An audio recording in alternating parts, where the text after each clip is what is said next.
I think this is going to be worth your time if you're a business owner and you're facing some of the same situations and struggles as we are, which is that there's so much technology flying at you.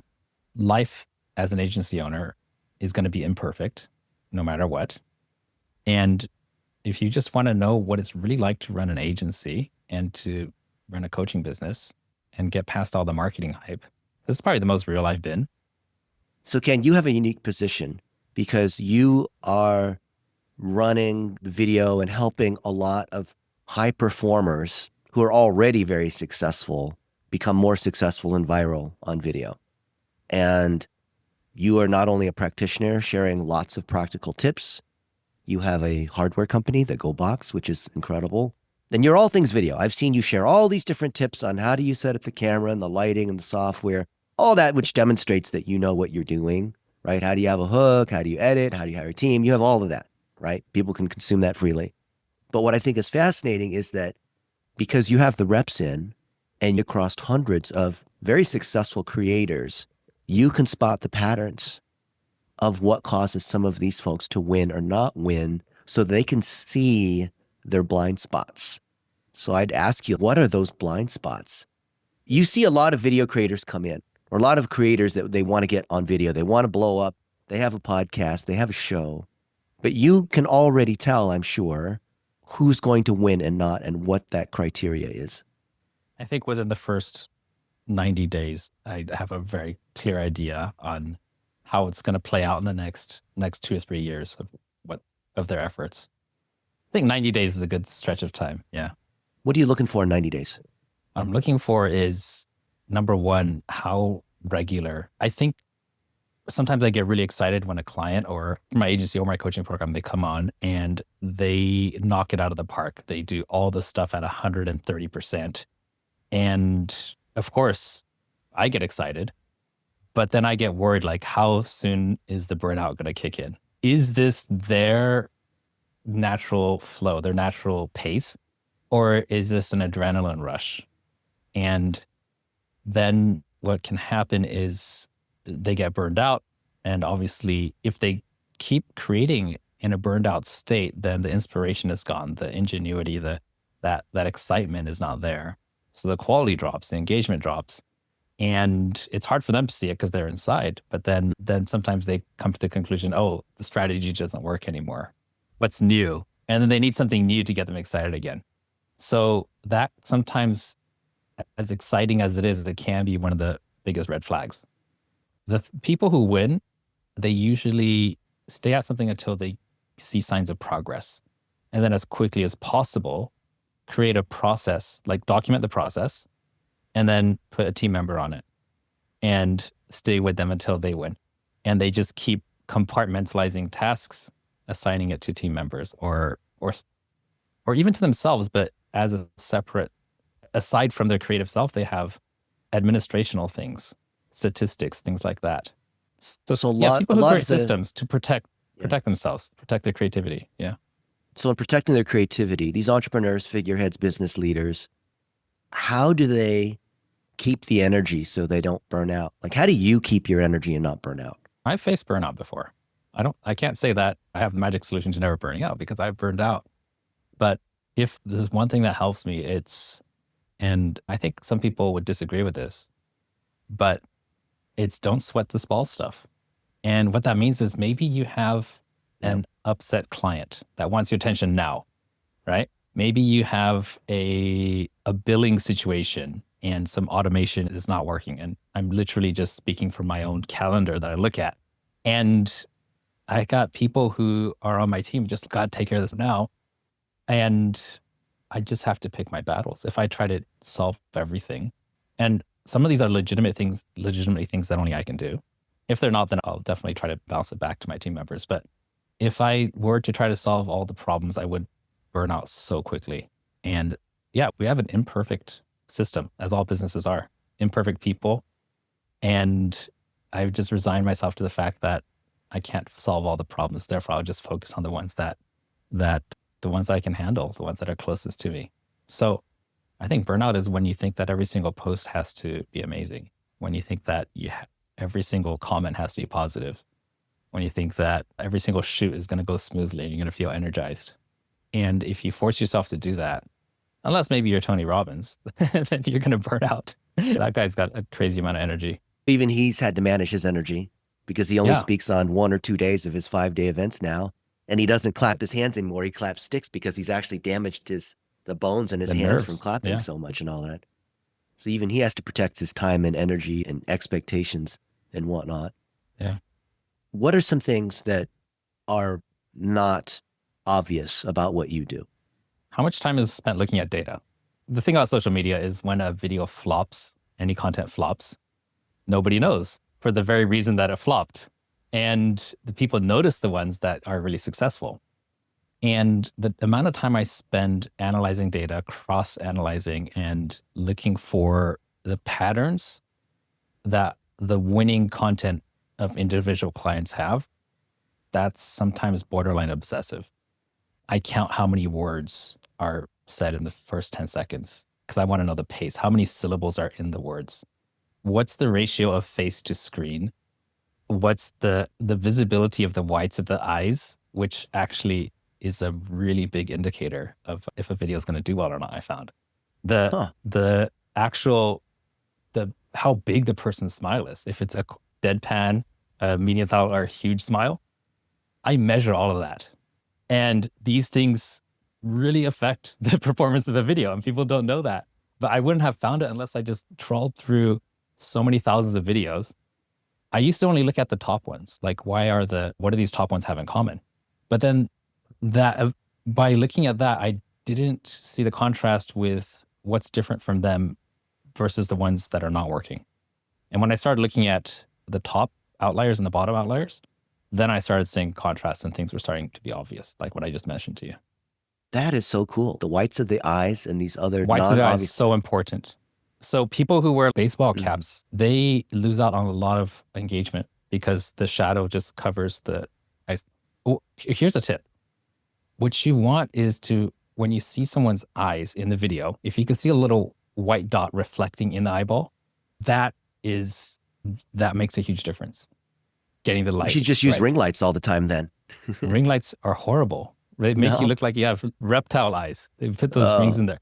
You just need a desk lamp in front of you, literally, to put it. Yeah. How bright your face is on the screen makes a big difference. Right now, I'm actually not. This is not a very good example. I've got too much light behind me. If my face looks dark, so I could turn that light. Actually, maybe that's going to improve. Hold on. All right. There we go. Trying to be a better example. So these are the data points that we look at are layered on top of the basic things like have an amazing hook, right? The title's got to be great. Use some kind of visual movement to grab attention. But beyond that, if people want to keep improving, they have to look at data. And the exception to that rule is people who look at content creation as their main occupation. Like, I am a creator. Then they're already thinking about that, and I don't need to remind them. But people like you and me, we're business owners who play influencer in order to help our business. And sometimes people get that distinction wrong. I've seen influencers play business owners, and that's a disaster usually, unless they really take it seriously. But for people who are business owners who play influencer, your main focus is on keeping your business running, and this is one avenue to bring in new leads and sales. So for those people, we gotta actually tell them where to focus. Otherwise, they're not gonna know many times. Because they're trying to be influencers and trying to be celebrities instead of actually highlighting their expertise and their experiences. Yeah. No. So you're Ken Okazaki and you're Ken doing Ken things. What are Ken things? That's what it says on your sweatshirt. For my birthday. And when I saw it, I was like, that's so me. Because it's so Ken. It is. Ken things, inventing things. Holy crap. I don't know when is this going to come out, Dennis? Probably 3 or 4 weeks. Okay, 3 or 4 weeks. It's a bit early. I'm safe to say that my product is going to be announced soon. And I created a new computer hub because I could not find one that I needed. I worked with engineers. I learned about PCB board design and engineering. And I created one where actually, instead of having all these dongles like cam links and stuff like that, which are so problematic, I just have HDMI inputs for 4K video right into the hub. So you just plug your camera right to the hub and it works.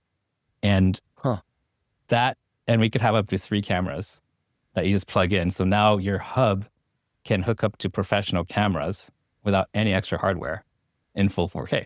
That's an example of Ken doing Ken things. Just why is nobody making this? I'm like, and then I did some research. I'm like, it doesn't look too hard. And I went down a deep rabbit hole, and we're manufacturing these now, and they're going to hit the market soon. What has the feedback been? I haven't gone to customers yet. Oh, you haven't demoed it or tested it with No, we're still at prototype stage. Oh, okay. So this is going to be Kickstarter funded. But I need a fully working prototype in order to do that. Yeah. So that's an example, Ken doing Ken things. Another one, I picked up snowboarding. I love it. I did it for the first time 3 years ago. It was fantastic. And I was like, why did I not know about this? Got really beat up, really sore, but then kept going back a few times each year. And now it's one of the best things ever. And I snowboard as much as I possibly can. But why snow? I don't know. Why not? It's like, why do people surf? Why do people do anything? It's recreational and it's exciting. What are other things that get you going? I think I'm very attracted to things that are new, which works against me a lot of times, trying to do too many new things. So, but I think something that's really exciting is when I could create an automated system that just works and keeps working. For example, my agency, we use Make and a lot of AI prompts to actually automate a lot of stuff that even if I hired professionals, I don't know if they'd be able to do it at that speed and level. Not the speed, that's for sure. And when you create a machine that just keeps working, that's exciting. And it takes me a long time to get over. Wow, this report just came in and it is accurate and the numbers are all lined up and it's ready to send to the client. Yeah. And it's on time. It's just exciting when it's like those Rube Goldberg machines. Yeah. On YouTube, you watch these elaborate things. Yeah. And it's fascinating. But for me, every time the automation comes through, I think of it like a Rube Goldberg machine. It's just like the marble came just in time and then the magnet came here and then that domino flipped there. That's what's happening. But a lot of people who don't actually make it, all they see is the finished product. Like, great, thanks, bye. I'm like, you don't know the magic that just happened. You don't know. And that excites me. So I keep that inside. If I get too excited about that, then the clients are going to be like, what about the numbers? Where's the money? But it's exciting anyway, just to build stuff that works. Spoken like a true geek, where you actually appreciate how the product is made, how the ball rolls down the hill and eventually just turns on the light bulb at the end after this whole complex Rube Goldberg thing. So you mentioned Make.com. There's these different AI agents, Launch Operator. There's all kinds of these agents as we've moved into LLMs, into actually doing things and connecting things together. Agents is a very vague definition these days. A lot of people use it for different meanings. How do you mean when you say AI agent? So we think of the AI as the brain, right? And so the brain needs an input and then it does processing. And then from the input, it can take an action. So it can connect to the CRM, it can publish, it can do things like a human would, like a worker. We've created a team of different agents and we've given them names. Jennifer is an article grader. Adrian helps qualify VAs and sorts through applicants. Job roles, they're all trained according to these different things. And Elon Musk and Sam Altman, they talk about 2025 being the year of when the work is being done by your fellow coworkers. And I call these coworkers VAs. Most VAs previously were born, but our VAs were created. And so you have these VAs that are working with each other, multiplying their productivity. So our view of agent is taking it from content creation to actually interacting with the customer, actually purchasing things, actually building stuff, doing things that an employee would do. You know how Mark Zuckerberg described what they're doing, right? I don't know if it's when it's going to come out to the public, but he said they're having the equivalent of Zoom calls where there's human participants and there's AI participants and they can interact conversationally. He says it's going to get to a point where visually you will not be able to tell the difference between who on the call is AI and who is human. And you can just have an open discussion with the group with them and they'll have all the knowledge, they'll be able to just action the stuff as you're doing that. That to me is exciting. That's really merging. it completely blurs the line between the two, right? Because now Yeah. you are, except they're going to be a lot more efficient at some things and maybe get confused about others. So that's something just going to be a learning curve, but that excites me. These agents also lie. And Mm. OpenAI released a report a few days ago showing how these agents will deceive. You tell it to write code, and it'll say, yep, I wrote the code and I tested it. No, you didn't. I was preparing for my podcast with Eric Huberman, and I had the AI using deep research gather everything that it could find about Eric Huberman, and he's got the world's fastest growing agency. He owns different businesses, Hawk Media, Hawk Ventures, all this stuff. And it said, yep, I've done all these things. I've graded it according to your 30-point authority scale based on who it's with and what they've done and where it's being said and all that. And here's the first 15 lines of the output. And I'm like, wow, this is actually really good. Give me the rest of the file. What you do is this and this, and no, give me the whole file. Oh, I already did all of it. I already created this thing, this spreadsheet with 410 rows in it. Give it to me. No, I already gave it to you. No, you didn't. Give it to me. Right. And so OpenAI So it's gone talked full about LLM mode instead of like deep so it's thinking mode. so OpenAI said in the short run, what you do is you put in place penalties. So you basically have other AIs as like supervisors and other worker AIs. But then all that in the short run, by monitoring and policing, that creates productivity. But actually what happens, as they've discovered, is the AIs become more clever at hiding. And so it's this weird game of it's positive and How do they negative. balance that motivation then, I wonder? It's a reward structure. It's such a difficult, complex thing for humans and non-humans. So I asked Eric Huberman about this on Friday. And because there's a bunch of agency owners, big ones, that have sold because they said AI is killing the digital marketers. They just don't realize that. Just like Uber, their Uber drivers are going to be killed because self-driving cars are coming. It's just a matter of time, right? But I asked Eric about that, and he said, no, there's always a need for human creativity. And so these AI workers become coworkers. And so we become more efficient. And it's the smart worker using AI that replaces these other low skill people. It's not the AI. It's not AI is going to kill your job. It's the smart workers using AIs are more productive.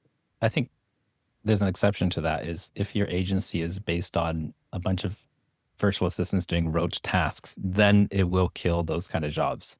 Then you're in trouble.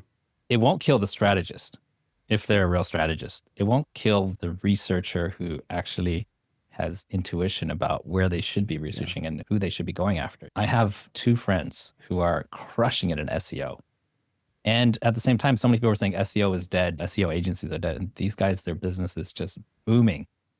And they do use AI, but they just have really good strategists on top of the AI, not saying, hey, do it for me. So I think this is where, what's the term? When the tide goes out, you can see who's naked or something. Who's naked? Yeah. Who's it that said that? Yeah.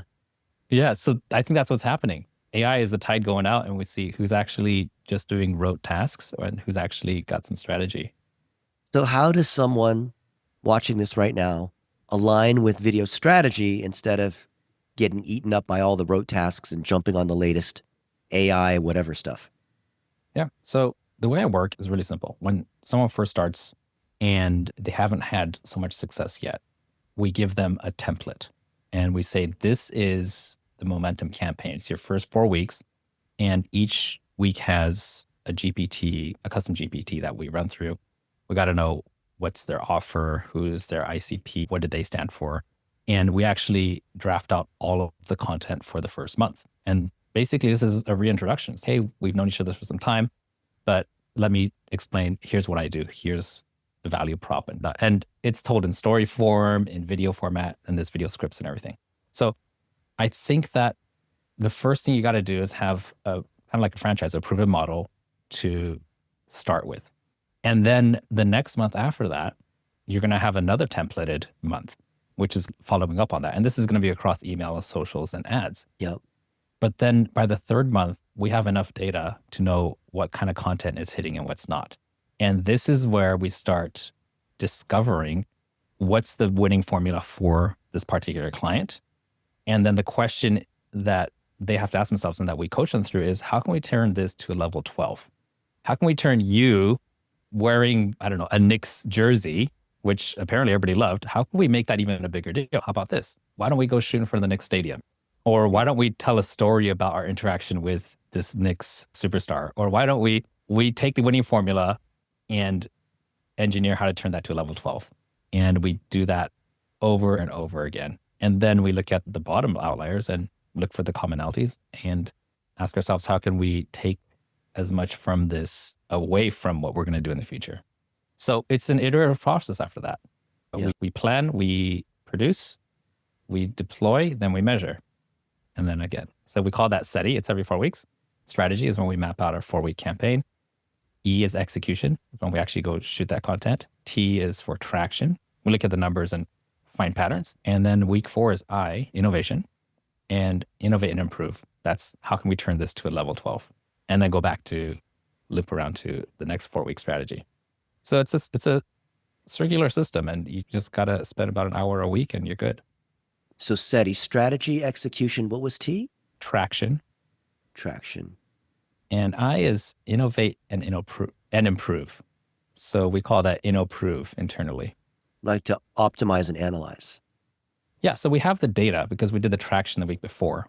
And then we take that data and we identified what's working, and then it's turning that to a level 12.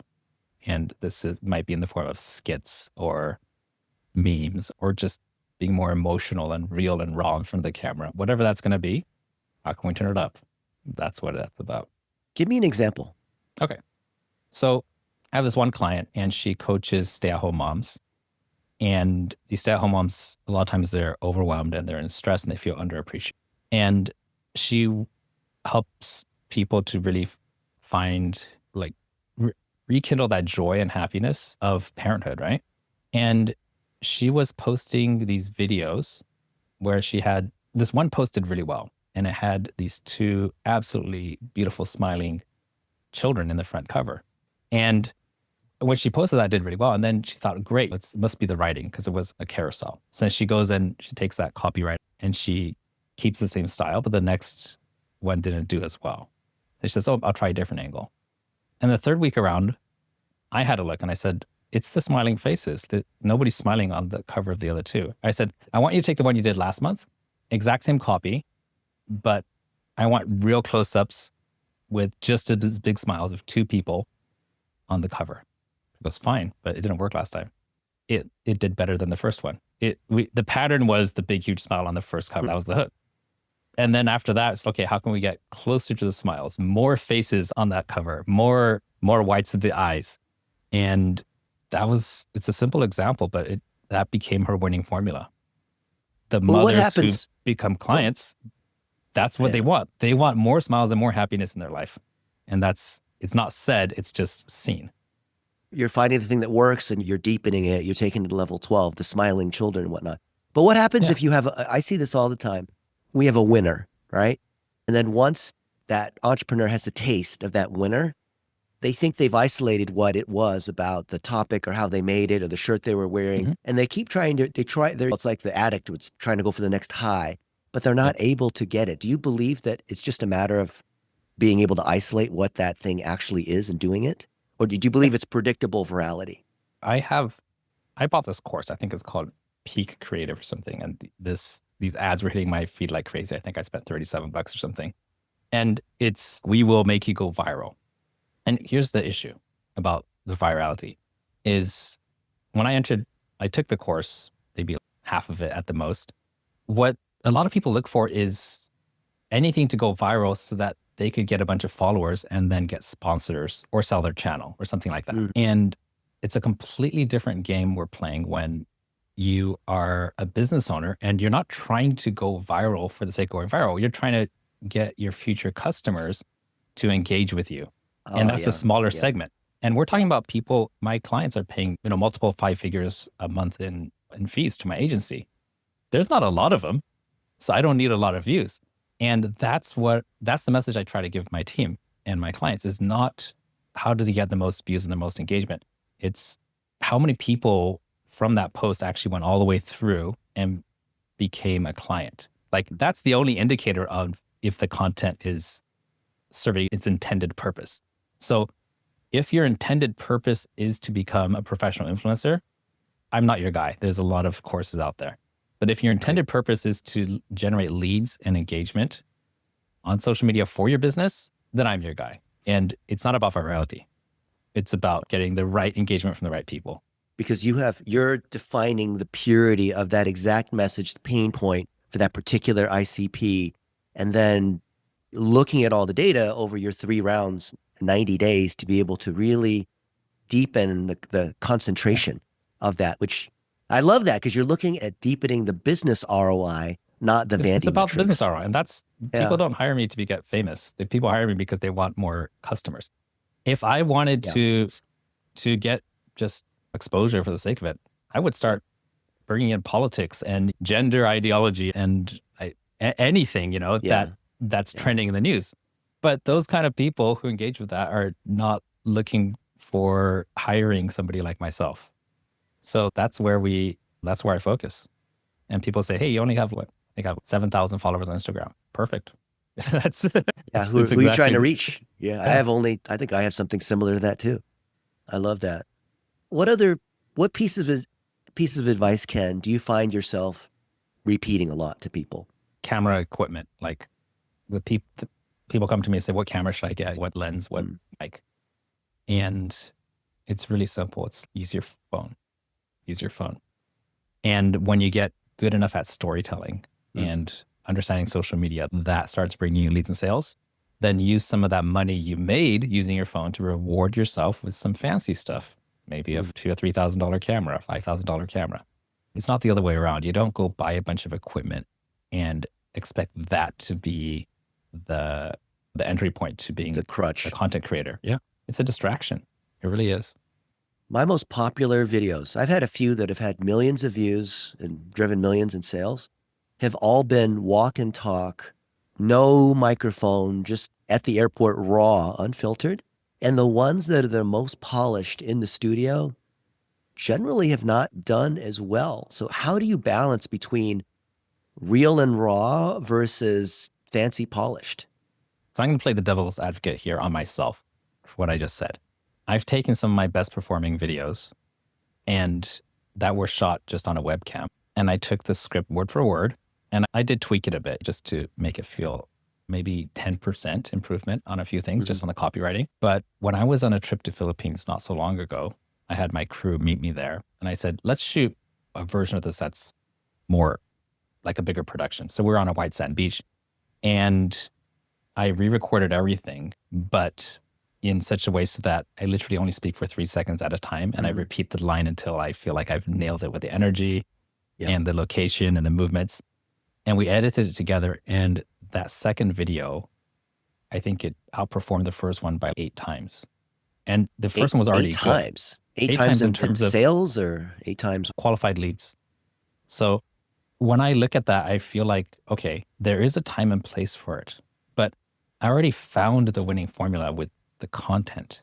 But then if you up the production value, there's a high possibility you're gonna crush it a lot more. But it doesn't mean just getting in front of a fancy camera and speaking. I put a ton of the effort into the performing. It wasn't like, okay, I think I got it. Yeah, let's go. It was line by line. And I'd say each line at least 3 times and then stitch it together. And the energy, the location, the production value, that all added up to being a much better performing video. But I don't think it's worth putting all that effort until you have a winning formula that you know you're trying to improve on. If I were to go there without any data, I might do okay because I've done this for a while. But if somebody thinks they're going to go fly to an exotic location and shoot content and it's going to do well because the scenery is beautiful, I think that they're going to struggle to make that convert into clients.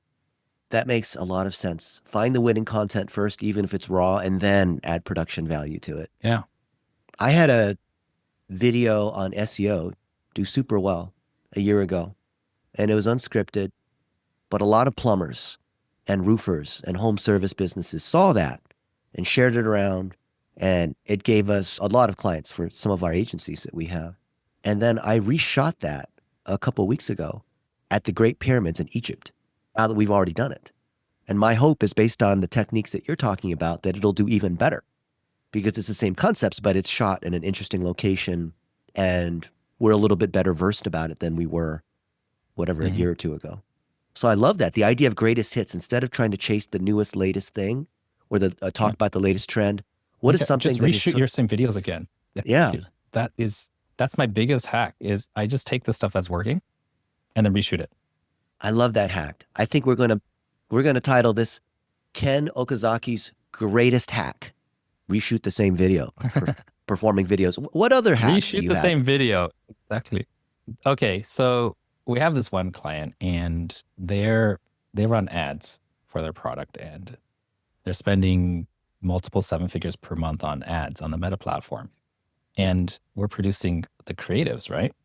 And the level of split testing that we do for at that scale is ridiculous. So thankfully, we're not the ones with our finger on the button controlling the ad spend. We're the ones that are making all the creatives. But our team is incentivized always that the motto is beat the control. So what if we're getting conversions at, Yeah. let's say $15, right?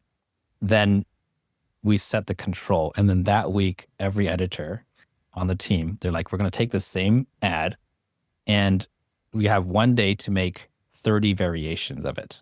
Whether it's going to be like maybe a title sting at the beginning, maybe a meme or just something, right? And then over the next 30 days, every single one of those variations are going to get run one by one to try to beat the control. And once we beat the control, now there's a new control and that person gets a reward. So of course, a lot of people don't have seven-figure budgets on a monthly basis. However, this is the same idea I think that everybody needs to be thinking about is when you have something that it's got a formula and you know that, okay, let's say a video does well organically, you decide you're going to boost it for, let's say $50 a day, right? And you'll get maybe, I don't know, 2 or 3 qualified leads who comment or DM you. So that's your control, $50 for 2 leads per day on average. That's $25 per lead. Now, here's the control. How can I beat that? So you can look at that previous one, think to yourself, why are people clicking, and tweak one thing about it and then run them simultaneously so you've always got 2 running, boosted posts on Instagram or wherever that's going to be. And I it's love it. just, you just keep bracketing like that. And then whichever one wins, you kill the other one, then bring up another one, and that is a path to just continued progress in ad optimization. And we start with organic, and then the best organics become boosted posts. Yep. And the best Yep. boosted posts is just like playing King of the Hill. And Amen. Winners stay job on. is just to defeat that one. And that's when your brain really starts going into thinking of these kind of fringe ideas. When you've tried 30 things, it's the 31st is just, wow, I never thought of it that way. Yep. And sometimes it's a very small thing. One of the things that does really well is starting with some kind of B-roll content that people don't understand. But it looks like it's easy to understand, but you don't understand it. Like what? And until it becomes obvious. So I can't give away my client's industry because it's confidential, but Okay. I'll use an example that would make the point, right? Okay. Let's say the product I'm selling is like a grooming brush for a dog, right? And maybe it's $20 or something, right? So it's a low ticket thing, e-commerce.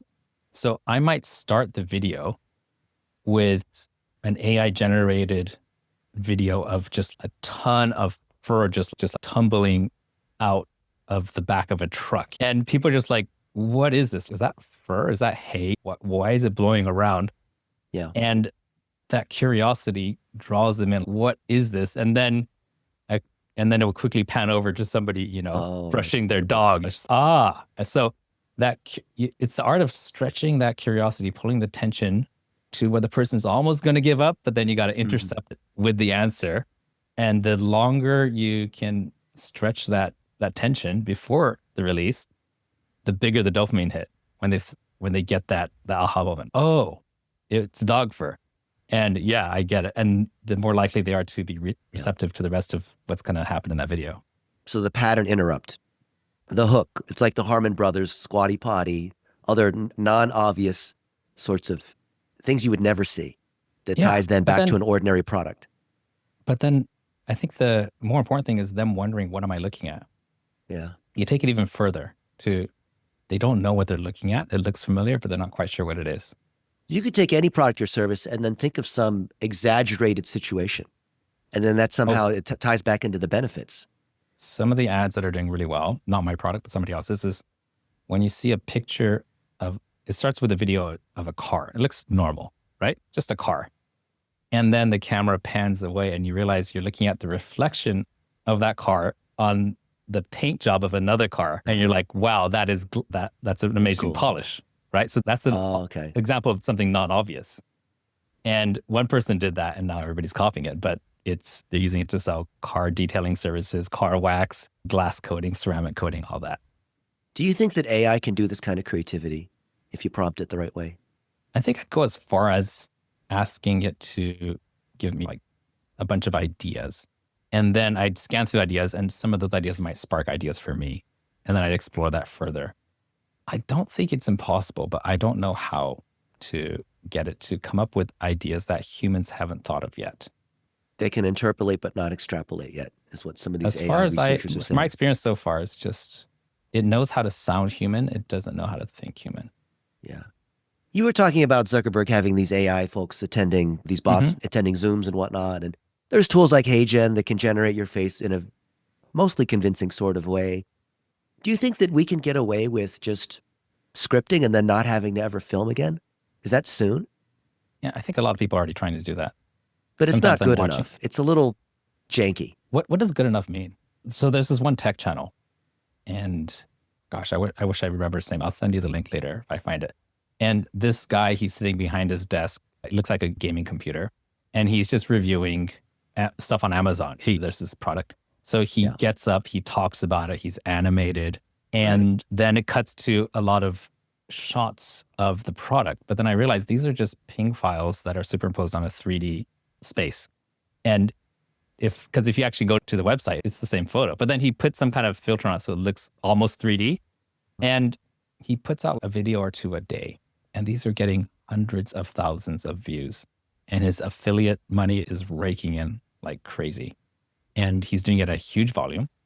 And a lot of people don't realize it's AI because he ranks so well. But this is 100% AI generated video, AI generated scripts, AI generated images.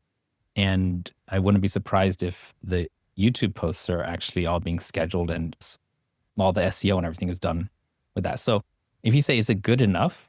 It's good enough for you to make money. Yes. There will be some discerning people like myself who will say that's AI, but I'm not going to throw too much shade at them because really it's just SEO, but on video is what's going on. So it already is good enough in some sectors.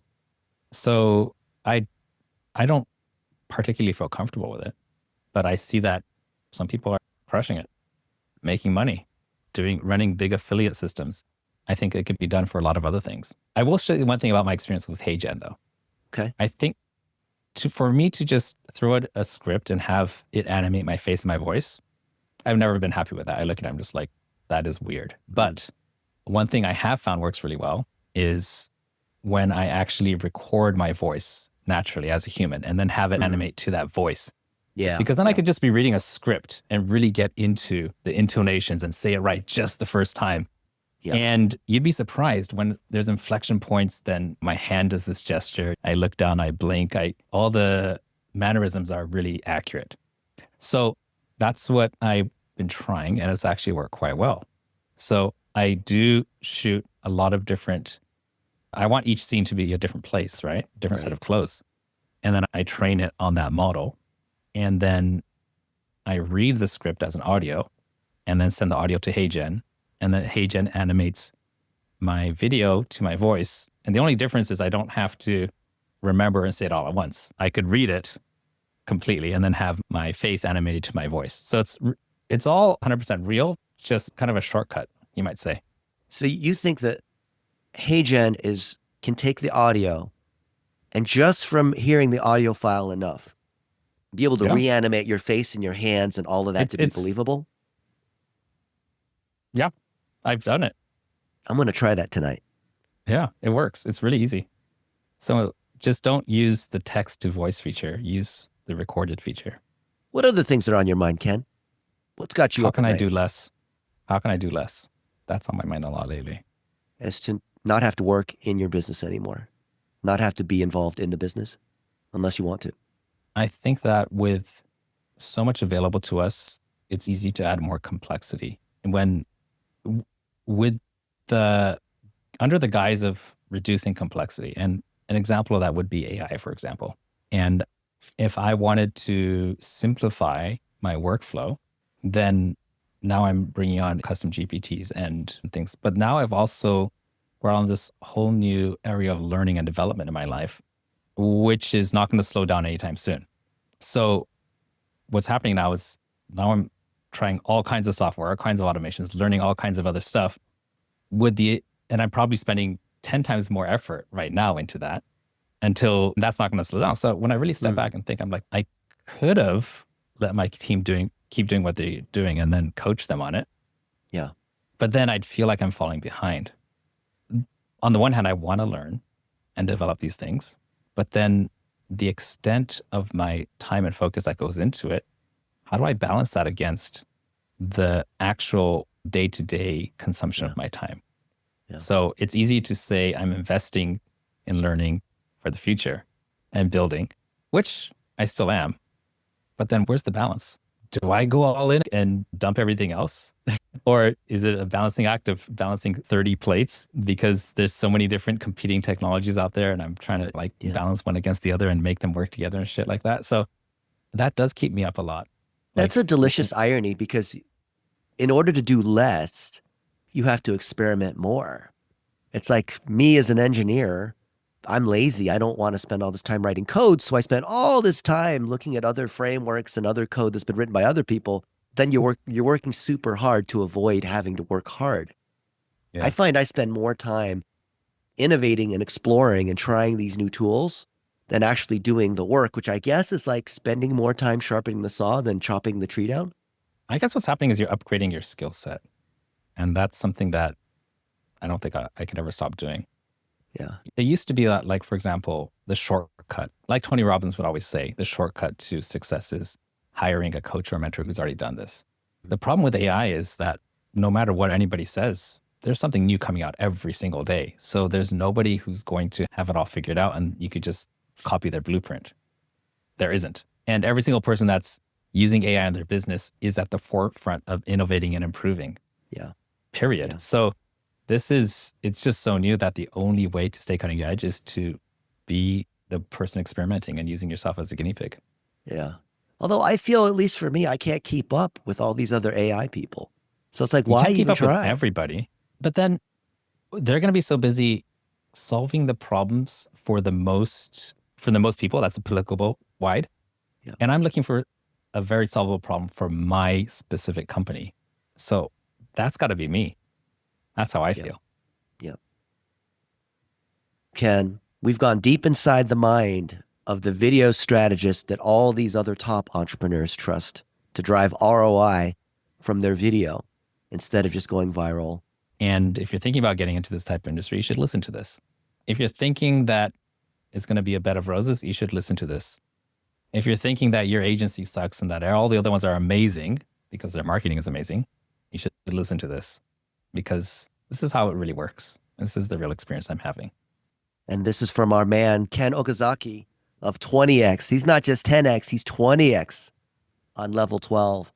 And it's so cool because you're like the guy behind all the really big guys. And I could just sit here and marinate in the way that you think because that's reprogramming my brain. I always like being around people like you because I just like to sit and listen. And the thoughts you have come into my head and it's programming me subconsciously. So it's such a blessing, Ken. I appreciate you. Let me ask you a question. What was anything I said that stood out to you the most that you think that you're going to marinate on a bit?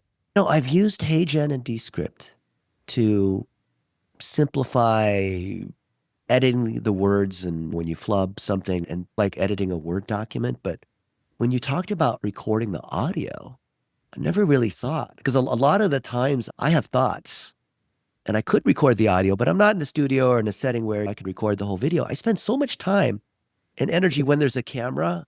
Have you heard this thing called Zoom fatigue? When the camera is on, it just feels pressure. I'd rather have the camera off. But if you're with someone, you need to show that you're here and you're not on your phone, you're paying attention, I'm making eye contact, right?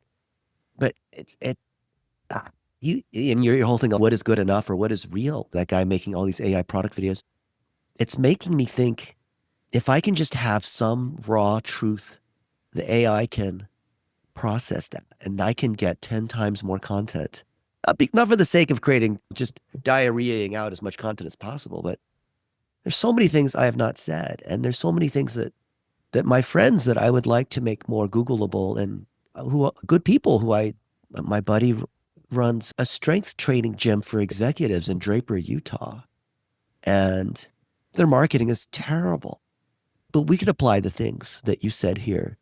Everything you've said here is very practical and accessible. I guess that's the mark of a master, is that they say things they take the profound things and say them in a simple way. Just like, or maybe the best thing I think, I'm marinating on what you said.